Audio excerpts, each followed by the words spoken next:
The Observer now and MI5 refused to investigate Russia trying to buy influence in the Tory Party, possibly because the investigation would just contain a series of progressively smaller scandals.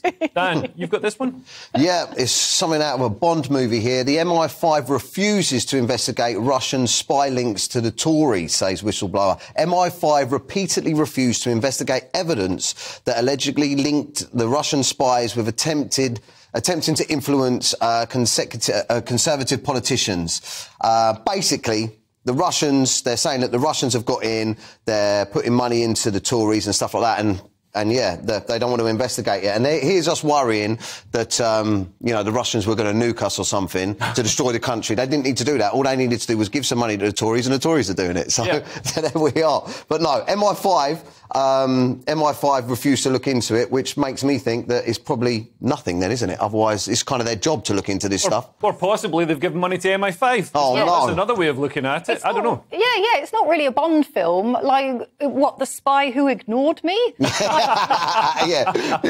Actually, the film would be rubbish, wouldn't it? It would be really bad because Bond absolutely does nothing. And unfortunately, the person who went to report this, a man called Sergei Christo, he's a Conservative Party activist and a former journalist with BBC World. Ooh. He actually leaked it to The Guardian, but he only went to The Guardian because he went to MI5 and he said, look, there is this Russian diplomat called Sergei Nalobin who since then has been, by the way, expelled from Estonia on espionage charges. Has he fallen out of a window yet in Moscow? No. Do you know what? There's windows that they fall out of in Moscow, and also there is a car park in Kingston that Russian business people tend to fall off as well. Yeah, I know. You have to have an umbrella when you walk under that one.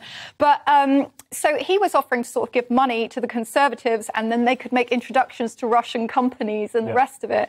And so he went to MI5 and he said, look, this is happening. And first of all, there was a junior agent who went, and he was like, OK, that's not good. So then this guy, Christo, then wrote to the head of MI5 in your Bond film, M, literally wrote to M saying, look, there's an issue. And then they had a meeting and said, look, Christo said, do you want me to wear a wire when I go meet this guy? And MI5 just went, nah, just don't talk to him. It's like, that's not even gossip.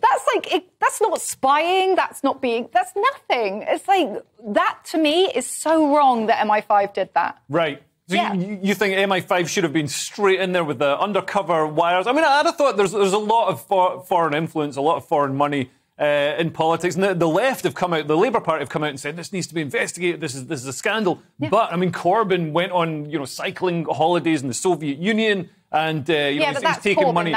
He's taking money from Iran, but I know I hate to tar the whole Labour Party with somebody they've expelled, but yes. But I mean, there is money. I mean, I think it's an open secret. There's money sloshing around in politics that isn't always from the finest sources with the finest of intentions. Yeah, totally. And when you have somebody who's trying to raise alarm flags, you have to ask the question, why did MI5 not respond? Yeah. Maybe they're on strike as well. Maybe it's the next wave of public sector strikes. I mean, but it's not even trying to find out the gossip. Like, my mum would have done a better job than this. If you went to my mum and said, that guy, we think he's a bit dodgy, she'd be like, right, I'm on it. Like, she'd have been sat next to him. She'd have got his whole life story in about an hour. Right. So we need to get your mum in MI5. That's what I've learned from this.